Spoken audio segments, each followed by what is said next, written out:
हिया। अरे हरामखोर, तू ये क्या कर रही है? का भइल राजा, काहे इतना चिल्लात हवा? करे हम तो के रील बनावे के छूट देले रानी ना, आ तू बैठ के वीडियो कॉल बतियावत हई। का? हाँ नाही राजा। अरे कौने के वीडियो कॉल कैले रहली हो? राजा मोत रील के कमेंट पढ़त रहली हा। देखा अब हम के इतना ज्यादा मत सिखावा तू।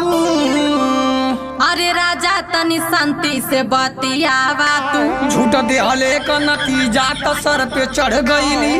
अरे राजा देखा मो कितना आगे बढ़ गईली। अरे तो के हम का समझ लिया, तू का निकल गईली।